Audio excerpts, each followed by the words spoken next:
Okay, we are live on Facebook and we are sort of live on YouTube, and we have a very entertaining and informative show here today for you folks. We're going to be given the privilege of listening to Paul Walter recap the Rotary year in District 7770. And as I mentioned a moment ago, off camera, the best district in the world. Very, very well acknowledged, even by the visitors that we had at Bob's installation banquet. So if everybody would just please mute themselves, we will ask you to put any questions for Paul in the chat. Mary and I are co-hosting for this event, and we would like for you also to stay around at the end of the program for just a couple of quick survey questions, if you don't mind. So with that, I think I'm just going to turn it over to Paul, and please proceed, Paul. Thanks. Sure. Thank y'all for coming today. Y'all must not have much more to do than come to listen to me, but no, I'm happy to be here to give y'all some information on the wonderful district that we are in. I do have to give a shout out to my team here at the bank. They put this international banner up last year, knowing that I'll have Zoom calls. On my door, it says Rotary is in session. So that everyone at the bank here knows that we mean business, at least for Rotary. But I'm happy that my team, even my team here at the bank, is with me on this adventure we're on. But first of all, and I will do it hopefully at the end as well if I remember, but I want to thank you. Thank you for allowing me to serve in this role as district governor. The confidence that the nominating committee several years back had in electing me and allowing me to serve is something that I hoped I've lived up to what they thought I might do.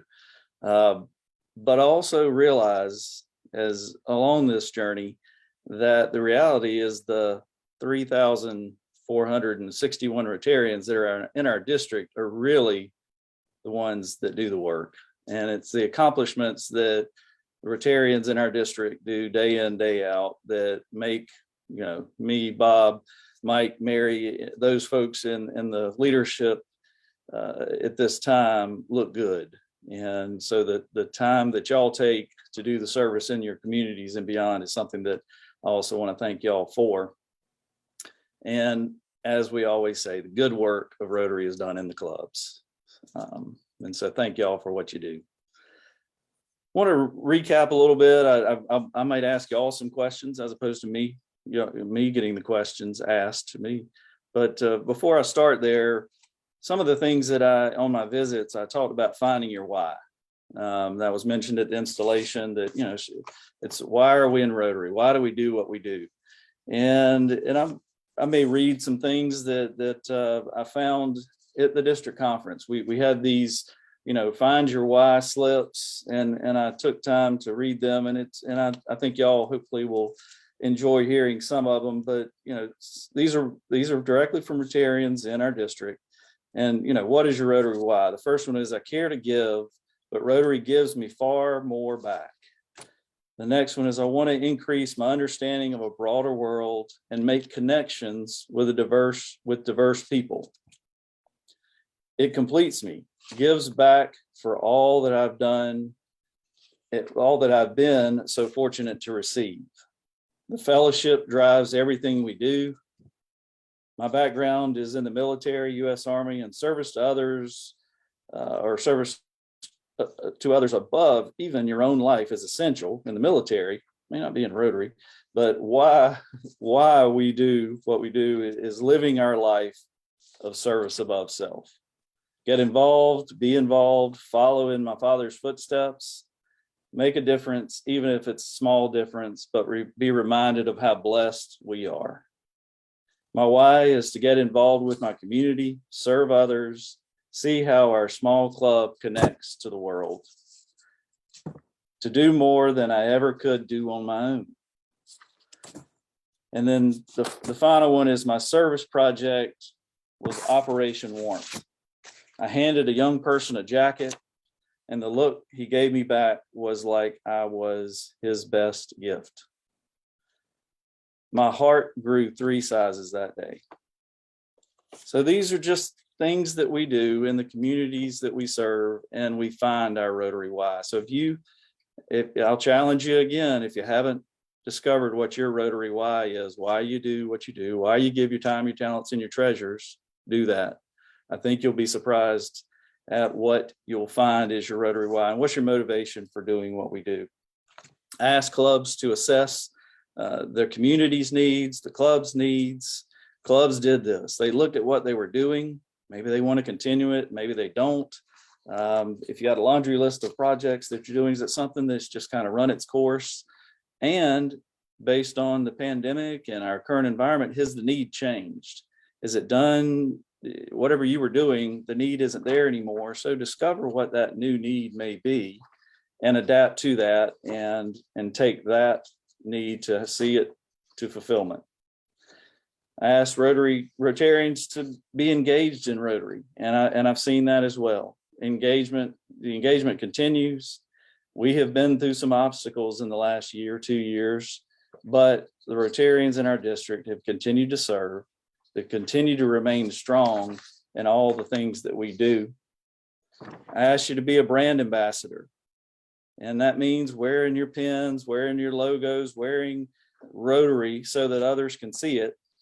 It's part of our public image. And I've witnessed this. I've seen in Facebook posts or seen in person where we have worn our logo, hats, shirts, whatever the garment may be. And that has actually done two things. One is tell those that are seeing what we do in the world who we are and who's doing the good work, but also it's attracted new members. I know that there have been members who have joined clubs because they saw the good works that we did because of someone wearing a shirt, wearing a hat, and discovering that good work that they might be doing in the community. And those members joined Rotary just because they saw us and what we did, which is fantastic. Ask you to make connections. Make connections is, to me, that's the best part of this role. Going out into the clubs, talking to y'all, and going out into my state, the state that I've grown up in all my life, and seeing the good people in the clubs, learning about them, hearing their stories, and just making that connection with the Rotarians in a personal level is something that I'll remember certainly for years to come. You know, as I went on my visits, I carried a book with me. It was this Adventure in Service book. And if you hadn't seen it or hadn't signed it, next time I see you, I'll have it with me. But I asked Rotarians in the district to sign. Everybody would sign this book. And at first, I took it as an opportunity just to remember, back, down the road 20 years from now, I want to look back and see who was on this adventure in service with me. But I really have come to realize, as I mentioned before, the 3,461, I don't think I have that many signatures in the book, but I got a lot. But the 3,000 plus Rotarians in the district, this book signifies and represents that they're here to support me. I'm here to support them. And we've done this and been on this adventure in service together. So I everywhere I go, I've got this book. But it's one thing that I will cherish and keep as I go down the road into the next chapter of whatever my Rotary life will contain. So I want to start with some questions. I'm going to ask y'all, so maybe unmute yourself there if you get an opportunity. So instead of me getting asked the questions, and Lou, you can't answer every one of them, okay? You're just the moderator. But what is, and I'm going to ask in the form, or I'm going to give you the answer, and y'all have to give me in Jeopardy style, what is whatever I'm giving the answer for. So $26.50, give you an easy one. See if we all learned this year. Someone? Come on, don't all speak at once. I don't see a hand. Anybody put a hand up? Go ahead. Unmute yourself, Bernie. Go ahead. Really? $26.50, the amount, the first check to the Rotary Foundation back in 2017. 1917. Oh, 1917. By who? Extra points there. By who? Who made the contribution? Oh, Rotary Club of was out west. Well, I'm thinking more of the person.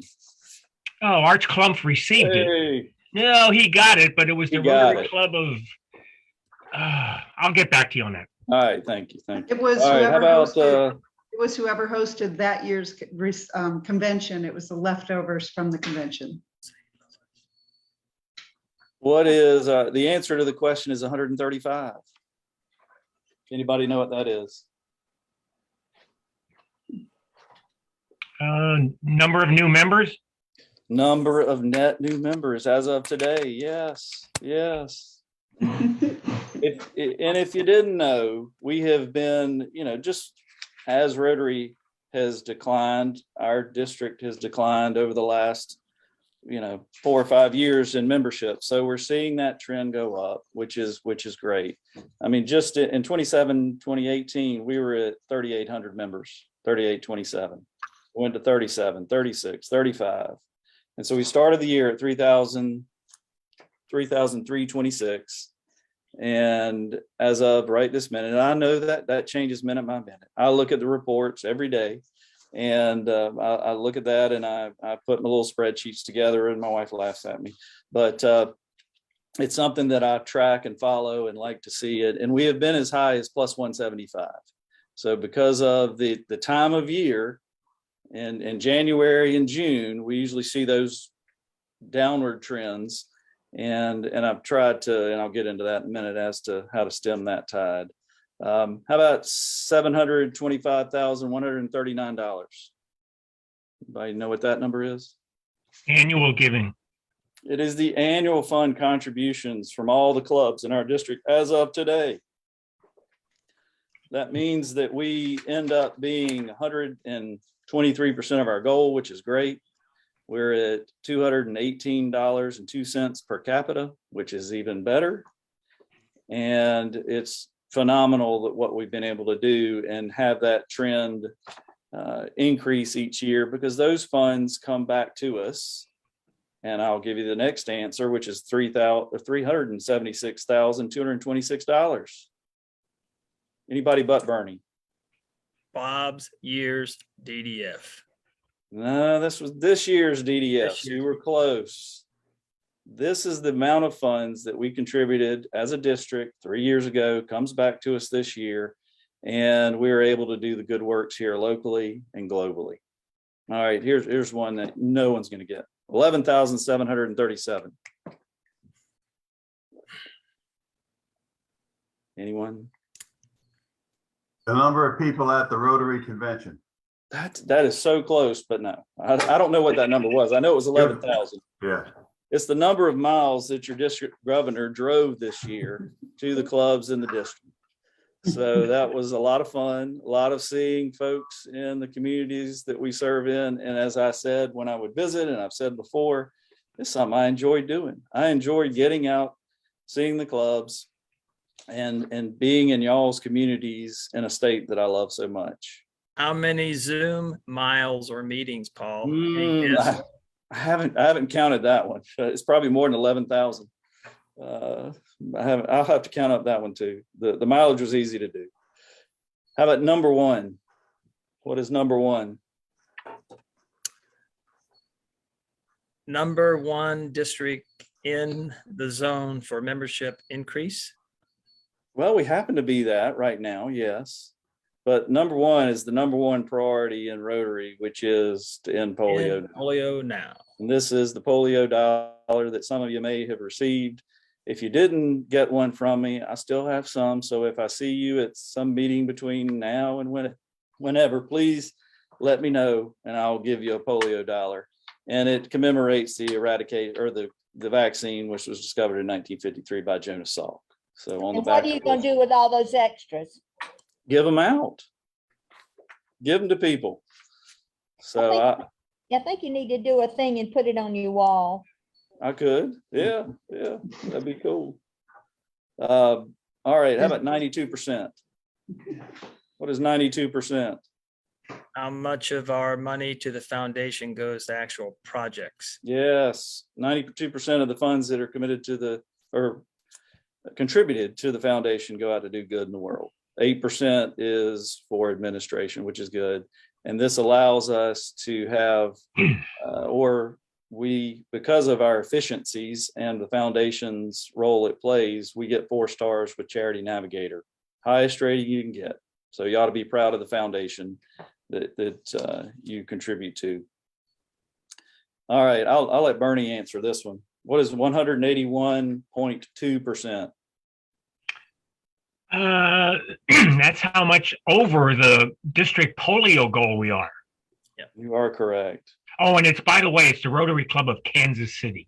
Kansas City, thank you for your research. KC. You'll get extra credit for that one.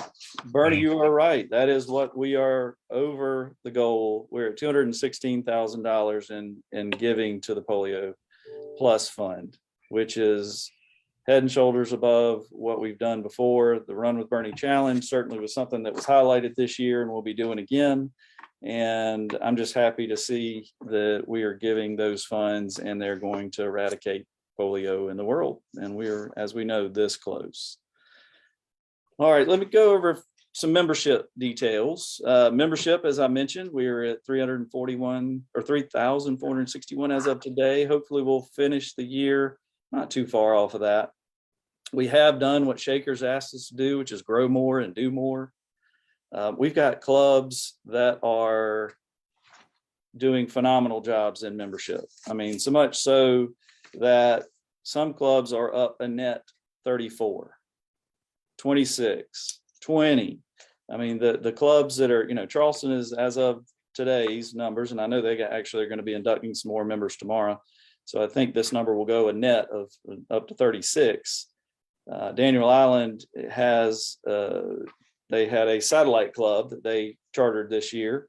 And so they're up 26 members. North Charleston Breakfast did an impact club and they're up a net of 20 members. North Myrtle Beach traditional club up 13. Myrtle Beach and Spring Valley are tied in the 5th position, up plus 12.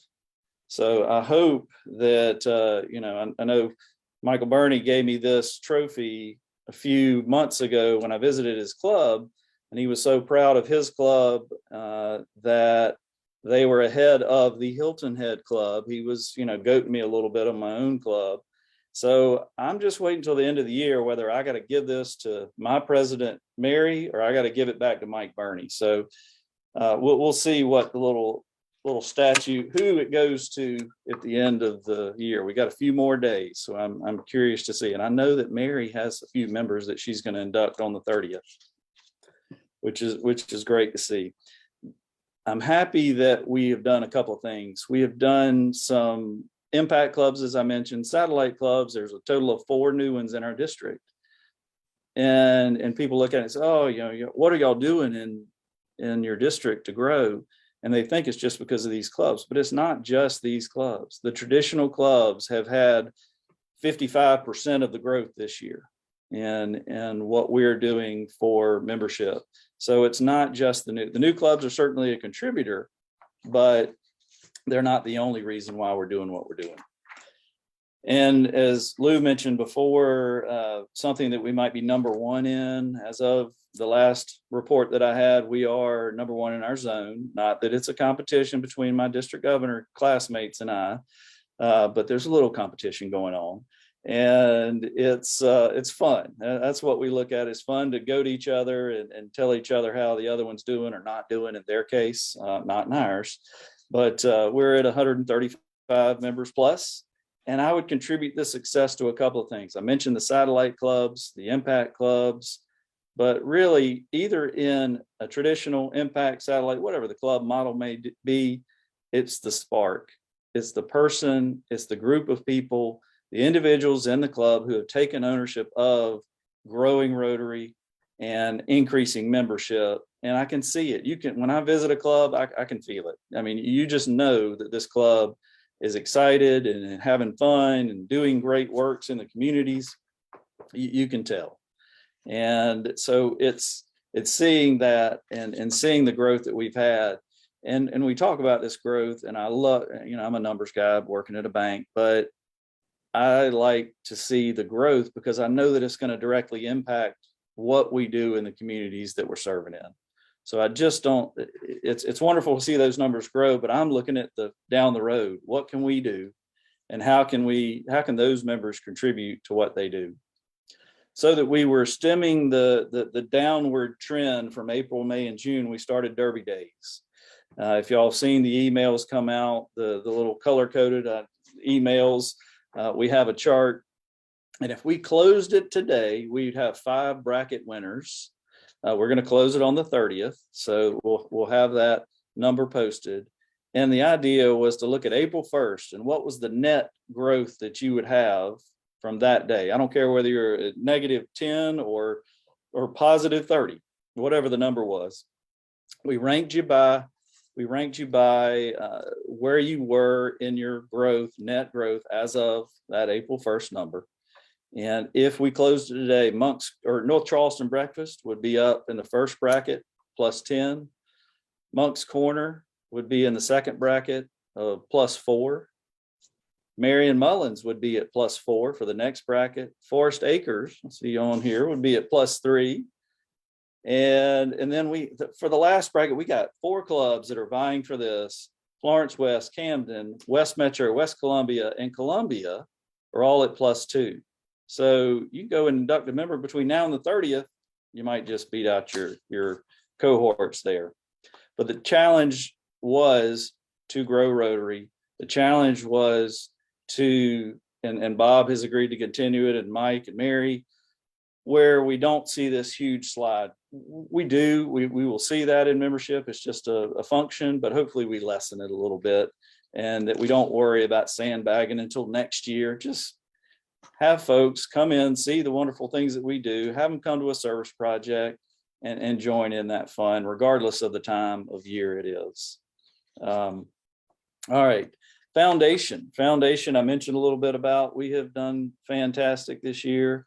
I was concerned how the pandemic would affect things for the Rotary year, but we have done a great job.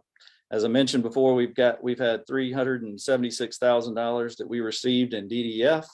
We love acronyms around here, district designated funds, if you weren't sure about what DDF is. But we use those funds to do good here locally. We had $160,000 that we did in district grants.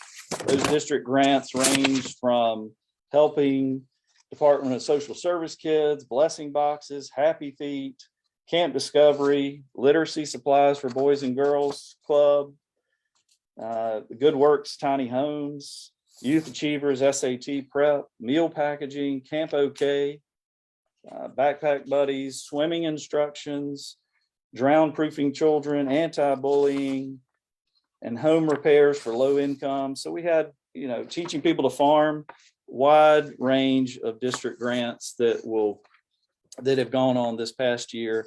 We're putting in the district grant, block grant in soon for the coming year. So we'll see some more of those good works. But again, the funds that we had given to the foundation have come back to do good here locally.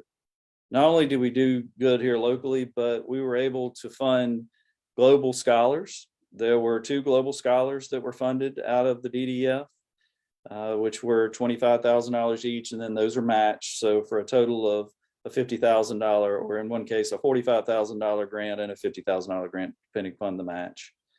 We also were able to do some global grants with a water project in the Dominican Republic that Chapin Sunrise is completing. And then we're working on a Empowering Girls global grant with the Rotary Club of Jadpur, and we're able to fund that also. The Peace Center in North Carolina received $25,000 in DDF, and we also contributed. Bernie loves to hear it. We contributed $100,245 in DDF to polio, and the magic of the match happens. And you've heard Bernie talk about the magic of the match, and what our hope is. And we've had a plea to contribute more, so I'm hoping that we can do 5,000 more to polio, which then will turn into almost $20,000 after the match, which is fantastic.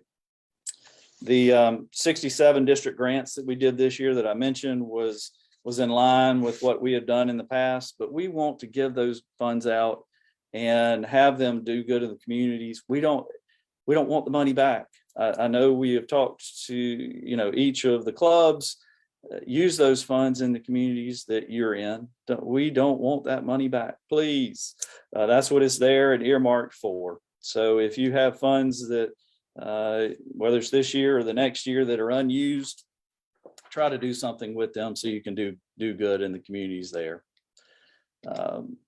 I've talked about the polio contribution. We did have $133,000 go into the endowment this year. So combining the annual fund, combining what we did in polio, other fund and endowment, we were at a little over $1 million, $1,080,000 as of today. I expect that number to go up just a little bit because I know that some contributions are still going in. And so I check that every day and have been letting clubs know. And I know that Paula has done the same with folks that may be close to $200 per capita or $300, or if clubs are not at 100% of their goal, could they reach 100%? So think about those things. There's still time to do it and do for this year in the foundation.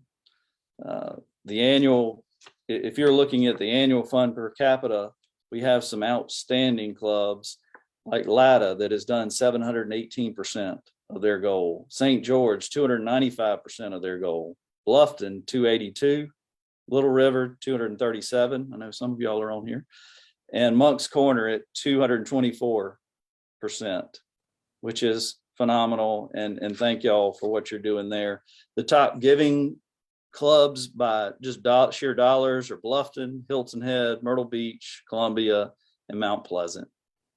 And thank y'all for what you're doing for the foundation on the annual fund.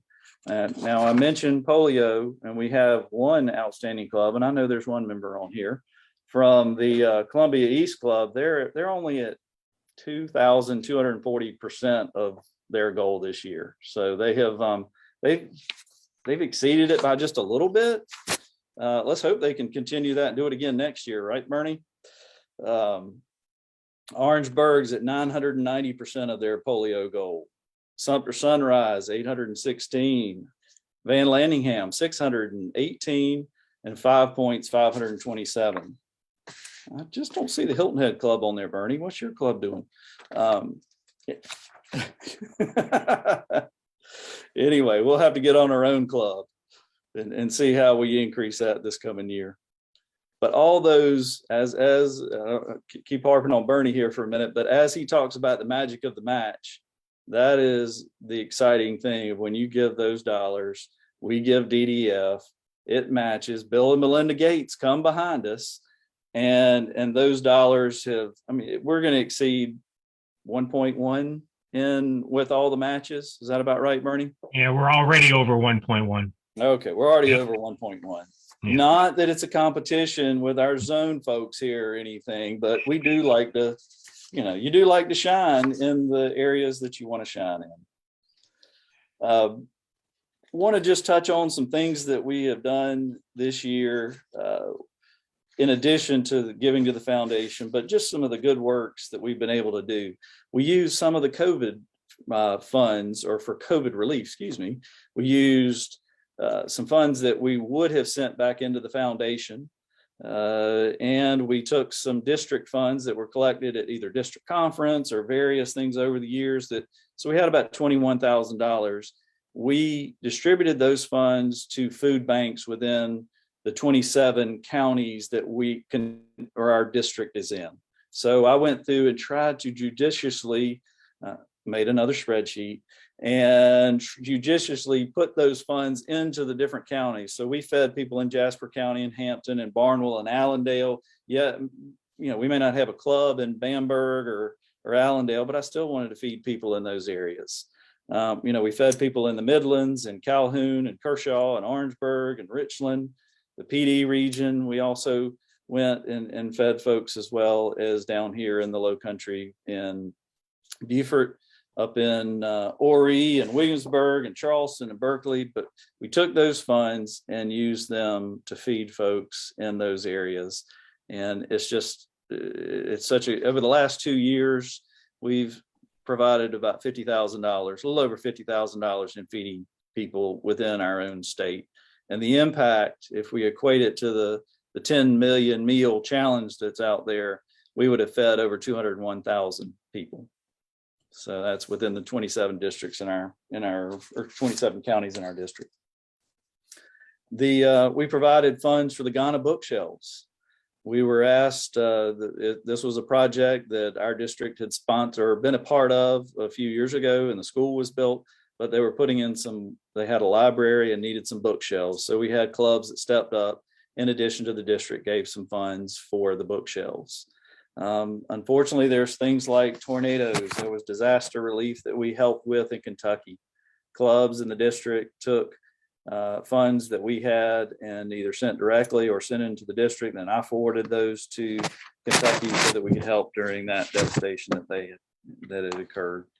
And then empowering girls. One of the initiatives that President Shaker had was empowering girls.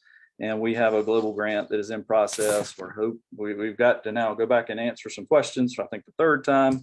Hopefully that'll all be resolved with the Rotary Foundation soon. And that global grant, which is building toilet blocks in government-run schools in India around the Jadpur area with the Rotary Club of Jadpurs who we're working with. And that particular grant is 130 with a collection of Rotary clubs, districts. We are at $135,000, which is wonderful. And then finally at the district conference, I think y'all have surprised me, and you surprised me again. At the district conference, we had when I was planning it with Susan, and we were thinking that we would have a little fundraiser. Help with some luminade lights, and we would use these funds and go to Shelter Box. And if we raised, $1,500 or a couple $1,000 and gave it to Shelter Box, wouldn't that be great? That was really where we were. Well, unfortunately, Ukraine occurred, and with the combination of Shelter Box helping with it, we, in about, 20 minutes or less, raised over $100,000.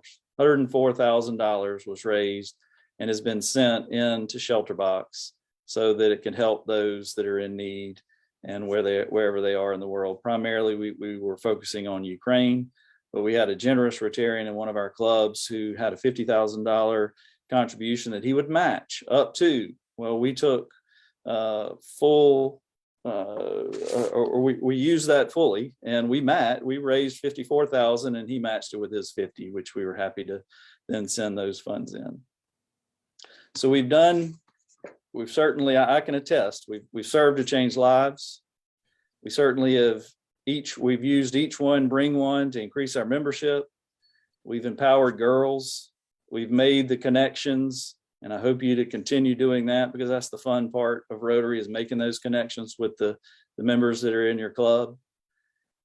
And then if you hadn't figured out or found what your Rotary why is, please do that. Find what your Rotary why do you give your time, your talents, and your treasures.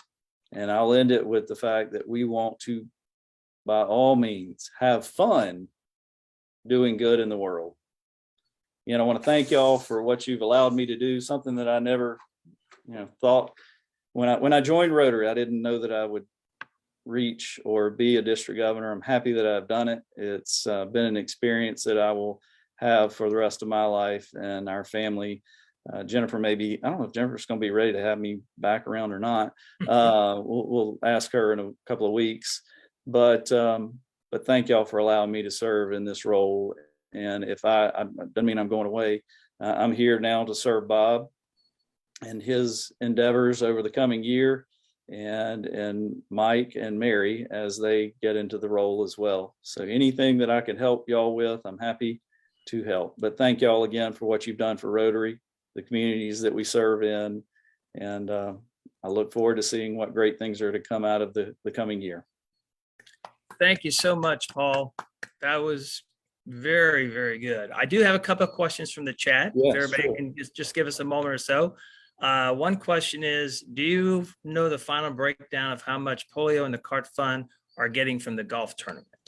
That is still, actually, we are getting a deposit in today. I think AJ, if he can shake his head, he was going to make a deposit. There it is in his hand. And so just for ballpark sake, I think we're going to be at a net of $20,000. So 10,000 will go to CART and 10,000 will go to polio. And what we'll do is allocate that next year in Bob's Rotary year, so that those funds, $26.50, will go into each club's polio account. And then if your club participated and did anything with it, you played, you sponsored, you did anything in the golf tournament, then we'll take whatever those leftover polio funds are and allocate them into those clubs. Last year, or this Rotary year, it was 19 clubs that did participate. So we put another $325 in their account with polio, because it doesn't, to have those funds in the district, it doesn't do anything. So we want to allocate those back to the clubs that contributed towards the tournament and raising the funds. Okay, a second question was, where are we in giving to polio in the zone? Where do we rank there? I'm going to let Bernie ask that one. I mean, dollar wise, and correct me if I'm wrong, Bernie, dollar wise, we are number one. Per capita, we are number one. We are number one in per capita by maybe 70 cents. That's about Not right. that it's a competition or anything, but I want to beat Hugh Dawkins in Maryland and lead the zone in polio giving. Sounds like Yeah. a competition to me, and it's a good one. It's not one, but it is. Yeah. That's a good one. No, but Well, we watch the numbers pretty close. Yes. So more money needs to go in so we can beat Dawkins? Is that what you're saying? Well, more money needs to go in so that we get the match from the Bill and Melinda Gates Foundation, but I know yes. that, but you want to beat Dawkins. So Well, we sure I need to give do. more. Okay, Sure. okay. But I'm we Plenty in. of have- time. we should have another $5,000 going in. And just so you know, John Germ sent out an email on Thursday. President Shaker is supposedly sending out a video message today that is encouraging us to contribute more to the Polio Plus Fund, because of we want to make sure that we receive the match from the Bill and Melinda Gates Foundation, $50 million. Paul, Yes, thank sir. you so much for the presentation. It was excellent, informative. I'm sure everybody enjoyed it. It gave us, as you mentioned each one, you say, oh yes, we did this, we did that, et cetera. It really brings the year to a great end. And Bob, this really puts a big goal for you. Got to top Paul. That's how we do things in this district. Do your best and just top the previous person, working with them. So with that, we've come to the end of our session. And I do want to mention that we will not meet next week, which is the week of the 4th of July. We will have a CWRAP meeting on July 11th, and we will have the exciting Bob Gross presenting his plan for the year for the district. So big steps to follow, Bob, and I know you'll do great. Lou, as I said Saturday night, following Paul is like following Santa Claus in the Christmas parade. He's a tough act to follow. There you go.